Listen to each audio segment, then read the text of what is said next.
Bienvenue sur Africa 24 dans la nouvelle édition du QG News. Voici les titres de l'actualité. Au Bénin, Boni Yayi, l'ancien président, réclame l'arrêt du processus électoral. Il dénonce l'exclusion des partis d'opposition aux législatives du 28 avril. Au Congo, le secteur informel confronté à un faible taux de bancarisation et d'accès au financement. Pourtant, le secteur a généré plus de 3 milliards de francs CFA en 2017. Et puis, développement des secteurs culturels et touristiques au Burkina Faso. Plus d'1 milliard de francs CFA ont été investis dans les projets culturels grâce à un fonds de développement culturel et touristique. Mais d'abord, en République démocratique du Congo, tension entre la coalition Lamuka et le parti Front commun pour le Congo. Le parti Lamuka accuse le FCC de lui refuser des postes au bureau de l'Assemblée nationale. Le FCC, majoritaire au Parlement, lui en aurait accordé un seul sur les 2 réclamés, d'autant que le bureau comprend 7 postes qui doivent être partagés entre majorité et opposition. Au Bénin, l'ancien président Boni Yayi demande l'arrêt du processus électoral. Ce jeudi, l'ancien président a dénoncé la tenue d'élections législatives le 28 avril prochain en l'absence de l'opposition. Il appelle à un sursaut patriotique. Reportage de notre correspondant Lev Sionou. L'ancien président de la République du Bénin, Thomas Boni Yayi, s'est prononcé au sujet de la crise préélectorale en prélude aux législatives du 28 avril 2019. La mise en œuvre de la réforme du système partisan, notamment de la nouvelle charte des partis politiques et du nouveau code électoral, a engendré l'impasse électorale dans le cadre des législatives. Seuls 2 blocs de formation politique de la mouvance présidentielle sont en lice pour ces joutes électorales. J'ai cru que tous les efforts fournis par la communauté internationale allaient convaincre le chef de l'État du risque encouru en optant pour des élections législatives sans la participation de tous les partis politiques. Hélas, chers compatriotes, il n'en a pas été ainsi. Très attendu sur la crise politique lors d'un entretien télévisé le 11 avril 2019, le président Patrice Talon a estimé qu'il n'y a pas d'impasse politique. En dépit des différents appels d'une frange de la population pour une élection inclusive, le gouvernement a ordonné la poursuite du processus électoral sans l'opposition. Mes très chers compatriotes, il ne saurait y avoir d'élections législatives au pays de Bianzin, Kaba, Pioguera, sans l'opposition. Depuis 3 décennies, c'est la première fois que les élections législatives se dérouleront en l'absence des partis de l'opposition. Après l'échec de la recherche de consensus au Parlement pour une sortie de crise, le président s'est réservé de prendre une ordonnance ou de convoquer des assises nationales au fin de voir l'ordre constitutionnel préservé. En Algérie, les manifestations ne faiblissent pas. En ce 9e vendredi de mobilisation, les manifestants réclament toujours la fin du système et s'opposent à la transition engagée depuis la démission du président Abdelaziz Bouteflika le 2 avril dernier. Certains demandent que des acteurs politiques soient jugés pour affaires de corruption, notant que la semaine dernière, les manifestations ont fait des dizaines de blessés. En République du Congo, le secteur informel joue un rôle important dans l'économie du pays. Plus de 3 milliards de francs CFA ont été générés en 2017, mais le taux de bancarisation reste faible, tout comme l'accès au financement. Corinne Kamsefem.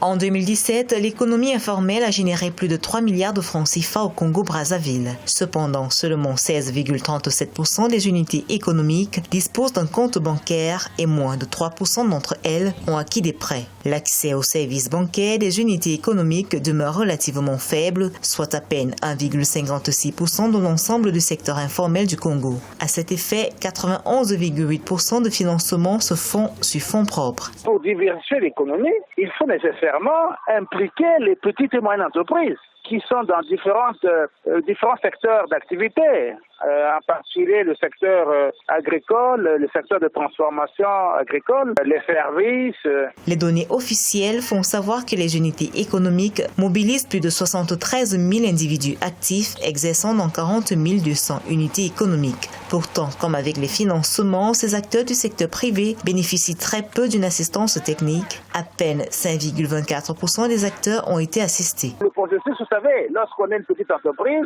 il faut croître. Et pour croître, pour devenir une moyenne entreprise, puis plus tard, si les conditions sont réunies, devenir une grande entreprise. C'est ce processus-là qu'il faut que l'État appuie pour que le secteur informel puisse s'impliquer véritablement dans l'économie nationale. Donc il faut améliorer le climat des affaires. C'est l'une des conditions pour pouvoir favoriser la transition de l'informel au formel.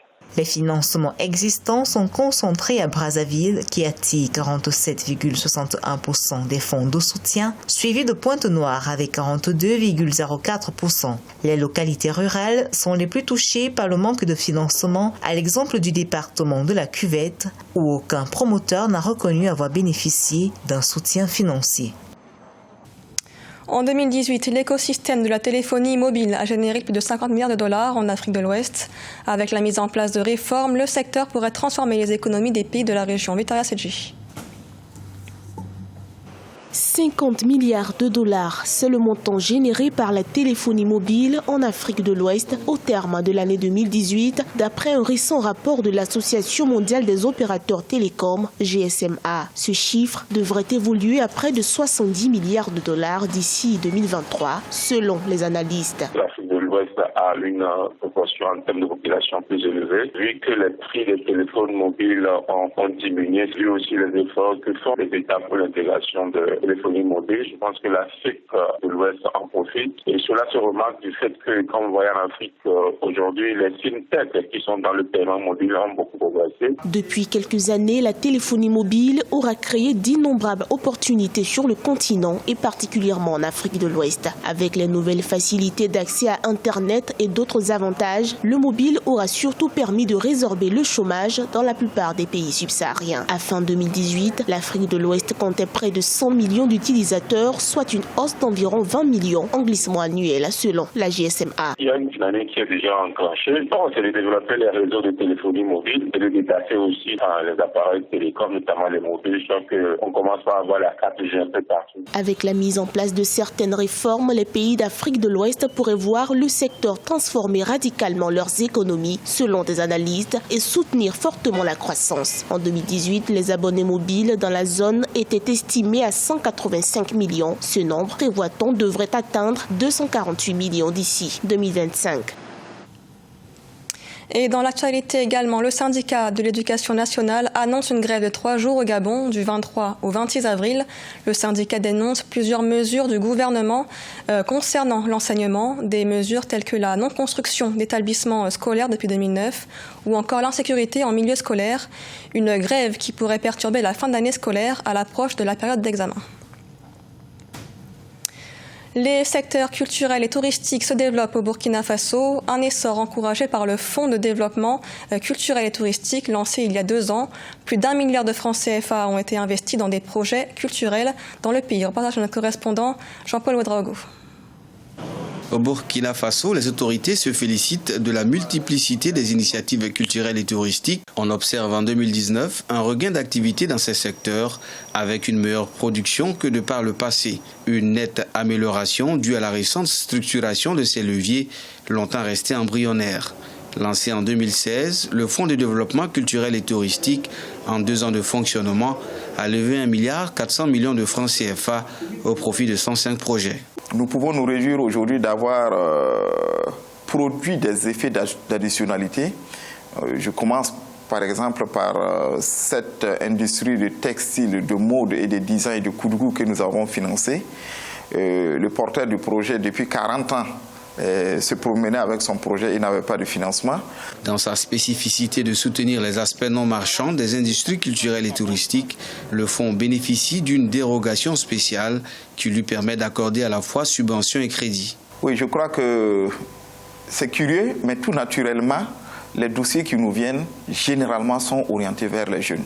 Bien entendu, après la structuration, l'aspect viable, l'aspect rentabilité en ce qui concerne le prêt. Tous les domaines relevant des arts et du tourisme sont a priori éligibles à ce fonds qui, dans un tout autre volet, encourage la diversité culturelle et la sauvegarde du patrimoine culturel burkinabé.